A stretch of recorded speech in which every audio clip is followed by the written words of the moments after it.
Hi friends, Nishad പടിഞ്ഞാറ്റുമുറിയാണ്. ഏറെ സന്തോഷകരമായ നിമിഷമാണ്. കേരളത്തിലെ തീരദേശപാതയായ തിരുവനന്തപുരം മുതൽ കാസർഗോഡ് വരെ ഉള്ളതിൽ എറണാകുളം ജില്ലയിലെ വൈപ്പിൻ മണ്ഡലത്തെയും അതുപോലെ തന്നെ തൃശൂർ ജില്ലയിലെ കയ്പമംഗലം മണ്ഡലത്തെയും ബന്ധിപ്പിക്കുന്ന അഴീക്കോട് മുനമ്പം പാലത്തിന്റെ മുകൾ ഭാഗത്ത് സെഗ്മെന്റൽ ഗാർഡറിന്റെ ലോഞ്ചിങ് ആരംഭിച്ചിരിക്കുന്നു.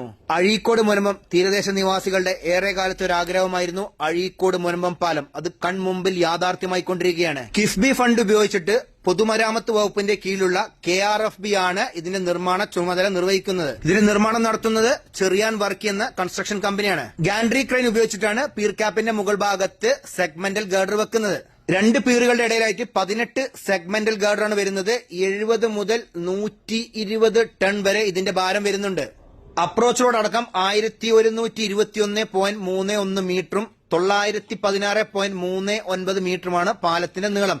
15.70 മീറ്ററാണ് പാലത്തിന്റെ വീതി. അതുപോലെ തന്നെ രണ്ട് ഭാഗത്തും നടപ്പാതയുമുണ്ട്. ഒരു ഭാഗത്ത് 1.80 മീറ്ററിന്റെ സൈക്കിൾ ട്രാക്കുമുണ്ട്. അതുപോലെ തന്നെ കാരേജ് വേ 7 മീറ്ററാണ് വരുന്നത്. ടൂറിസം മേഖലയ്ക്ക് പ്രാധാന്യം നൽകുന്ന ഒരു പാലം കൂടിയാണിത്. അതുപോലെ തന്നെ വൈപ്പിൻ ഹാർബറിൽ നിന്നും മലബാർ മേഖലയിലേക്ക് മത്സ്യങ്ങൾ കൊണ്ടുപോകാൻ ഏറ്റവും കൂടുതൽ ഉപകാരപ്പെടുന്നതുമാണ് അഴീക്കോട് മുനമ്പം പാലം. വീഡിയോ ഇഷ്ടപ്പെടുമെങ്കിൽ ലൈക്ക് ചെയ്യുക, ഷെയർ ചെയ്യുക, കമന്റ് എഴുതാൻ മറക്കരുത്. അപ്പോൾ പുതിയൊരു വീഡിയോ വരുന്നവരെ നിങ്ങളോട് എല്ലാവരോടും ബൈ.